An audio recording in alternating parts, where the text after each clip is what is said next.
Yeah, when you're watching movies and stuff in your free time, is it comedy or do you shift to drama? I'm all over the place. There's not enough comedies anymore. Like there's no comedies to be seen right now. It's so sad. Like I'm always waiting on like Seth Rogen or somebody to do some shit. Mm-hmm. Like that's been the mainstream thing. Like or Kevin, like Kevin and The Rock is like. Oh yeah. The Jumanjis is what we get nowadays. Yes. As opposed to like some sort of road trip or something. Right. We just watched Road Trip last year. It holds up, man. Right. I just miss the. Kind of like, not as far back as Airplane, but those guys that would do those kind of movies or whatever. Totally. Joker 2, that was Todd Phillips, the GOAT. Yeah. And he's making a fucking musical. Even if I see Vampires Suck is on, like, I'll watch that shit. Yeah. It's just like they're being just silly and dumb. And yes. Like, of course, the classics, like the Tropic Thunders of it all, but like that's where it felt like was the end of the road for like the freedom of wanting to be funny kind of thing. Yeah, scary movie. Like we used to have Austin Powers. I know. That was wild. There was 3 of them. That's insane. Yeah, there was a couple. Yeah, I'm looking for that era, but I watch whatever. A lot of horror movies. Mm-hmm. Not so much drama. Like I don't feel like crying, I guess. Yeah.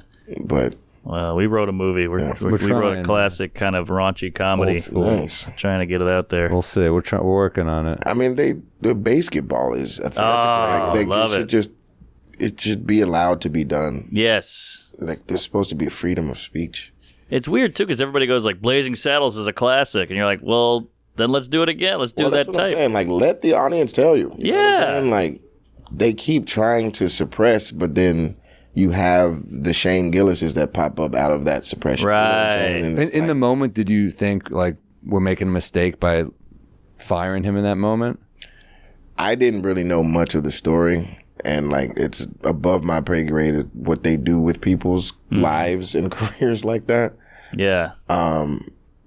But if it was squashed between the people, then that's as far as it should have gone. But it's definitely weird not to give someone a chance.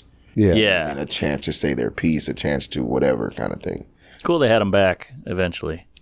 It's cool that he earned that regardless. Like he got to that point in stature, career-wise or whatever, that it made sense to have him back. You know what I mean? And like, he was a nice guy. You know what I mean? Sweet guy, funny guy. Good guy. How to match how he grew up to sensibilities. You know what I'm saying? Which is what everybody's trying to do. And I think that was 2020, 2019, whatever time that was when he got the axe. That was like kind of the height of everything being like super. I've talked about it before, but there was a list on CNN of people who have been canceled this year, and it was Weinstein, Cosby, and Shane. That's crazy. And it's fair. Like how is he on the same level as those guys? Pretty unfair. Yeah. Wow. Yeah, Shane's not nearly as funny as Cosby. Come on. Yeah, Shane is great. It was really unfair what they did to him. Yeah, that was ugly. And I think Lauren felt it too. Yeah, and the fact that it seemed like he and Bowen Yang squashed the beef. Yeah. That's what I'm saying. Like if there was even any beef. I don't even know if there was. Right. Go Bay Beef. You know? But yeah, no, that was a cool moment. And that's a stand-up who crushed on it too. But Shane is definitely like not your traditional stand-up. Mm-hmm. And he'd made those sketches that.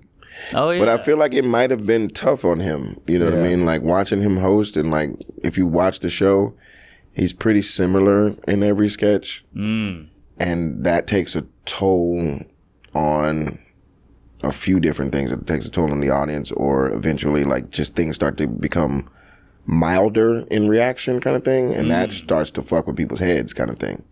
And then when guys are just have a stand-up base as opposed to like an actor base to rely on and play any character, like I'll play a fucking tree, you know? You know what I mean?